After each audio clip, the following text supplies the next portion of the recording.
If your garden soil is nothing but loose, lifeless sand, you already know how unforgiving it can be. Water drains through in seconds, nutrients vanish before plants can grab them, and the heat can bake the surface into a mini desert. But there's an old gardener's brew that can flip that story. It's fast, it's ugly, and it smells like it crawled out of a swamp.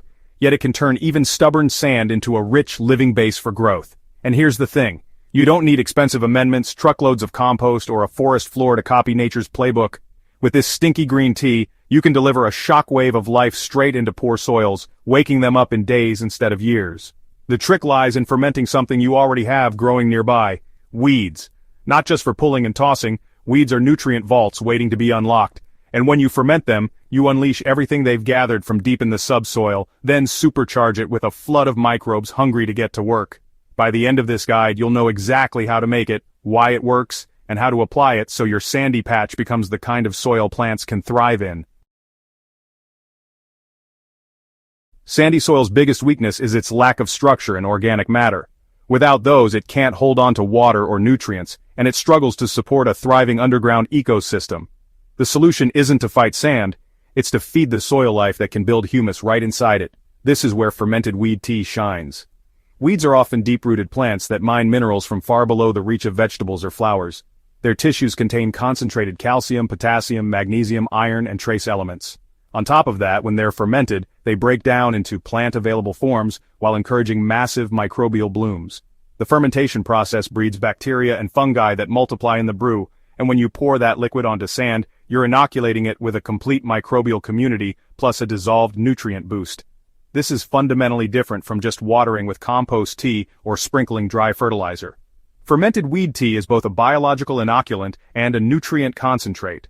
In sandy soils where organic matter is scarce and microbial life struggles to get a foothold, this combination can tip the balance almost overnight. Not all weeds are equal for this purpose. The best candidates are those with deep taproots or fibrous systems that pull up subsoil nutrients. Dandelions, nettles, dock, lamb's quarters, amaranth, and comfrey are standouts. Even common grasses like crabgrass or couchgrass work surprisingly well when chopped, as their high silica content can help strengthen plant cell walls later. Avoid plants that have gone to seed unless you're willing to strain thoroughly. You don't want to accidentally plant a new generation of weeds with your tea. You can use a single weed species or a mix. A diverse mix often gives a broader nutrient profile, but even one good mineral-rich weed can work wonders. The fresher the plant material, the more active the fermentation will be, so harvest right before you start the brew. The magic starts with a container. A simple plastic bucket or barrel works fine. Fill it about halfway with chopped weeds, packing them down loosely so there's room for water. Crushing or bruising the weeds first speeds the breakdown by exposing more surface area. Top the container with rainwater or dechlorinated tap water until all the weeds are submerged. Leave a small gap at the top so the liquid has room to bubble during fermentation. To jumpstart the process, you can add a handful of finished compost, a splash of molasses, or even a little bit of an older batch of weed tea as a microbial starter. Cover the container loosely. A lid, a board, or even a cloth will work. Just make sure gases can escape. Over the next 1 to 3 weeks, the brew will bubble, darken, and develop a strong odor. This is the sign that microbes are actively breaking down the plant material. Stirring every few days helps oxygenate the brew and prevent anaerobic pockets from going too sour. When the bubbling slows and the smell changes from sharp and gassy to deep and earthy, with just a hint of swamp, the fermentation is complete. Strain the liquid into another container and you now have your concentrated weed tea ready to use. The leftover solids can be added to a compost pile or buried directly into the soil. Fermented weed tea is pretty potent, so it's best to dilute it before applying, usually about 1 part tea to 10 parts water for regular feeding. Now, if you're dealing with severely poor sand, you can go a bit stronger at 1 part tea to 5 parts water for the first couple of treatments. The key here is even coverage, letting those microbes and nutrients really soak into the top few inches of soil where most plant roots are active. It's a good idea to water the tea in during the cooler parts of the day, ideally in the evening. That way, the microbes have time to get established before the heat of midday rolls in.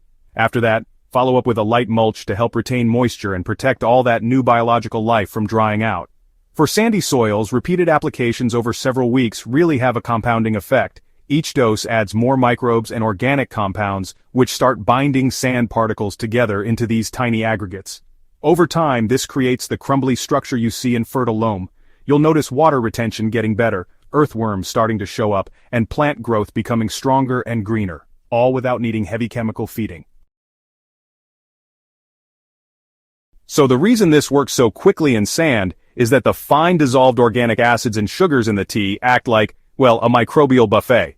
Inoculated bacteria and fungi multiply rapidly, producing glues like polysaccharides and glomalin that literally stick sand grains together. This aggregation traps pockets of air and water, which is just the perfect environment for roots and soil life.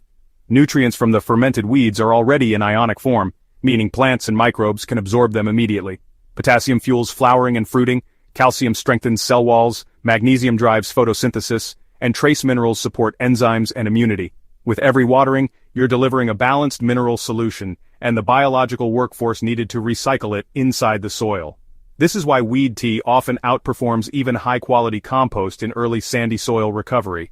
It's a rapid infusion rather than a slow release, and it doesn't require hauling or spreading bulky material. While fermented weed tea is powerful, a few mistakes can really limit its benefits. Using chlorinated water without letting it sit first can kill beneficial microbes before they even get started. Brewing too long without stirring can cause the tea to go anaerobic in a harmful way, producing compounds that suppress growth rather than encourage it. Applying undiluted tea to seedlings can burn delicate roots due to its strength. The smell is strong, so, keeping the brew a little distance from living spaces is wise. A healthy ferment smells earthy and rich despite its strength. If it becomes putrid and sulfurous, dilute heavily and use it around non-edible plantings like ornamentals or trees instead. What's really remarkable is that this method isn't new. Gardeners and farmers have been using green ferments for centuries, long before the term soil microbiome even existed. They knew instinctively that a living brew could do what raw manure, compost, or mineral powders alone just couldn't. It could wake the soil. In sandy ground where organic matter vanishes quickly, the constant reintroduction of microbes and dissolved nutrients keeps the life cycle moving without massive material inputs. This is a low-cost, low-effort solution that can be adapted just about anywhere weeds grow. And since weeds are often the most resilient plants in any landscape, you'll never run out of raw material. So the next time you pull a handful from your path or fence line, think of them not as waste but as the foundation of your soil's revival. If you found this guide valuable and you want more soil-saving, plant-boosting methods like this, make sure you subscribe to Hydro Haven and share this video with fellow gardeners. The more people who know about these simple, time-tested tricks, the more living soil we can bring back, one brew at a time.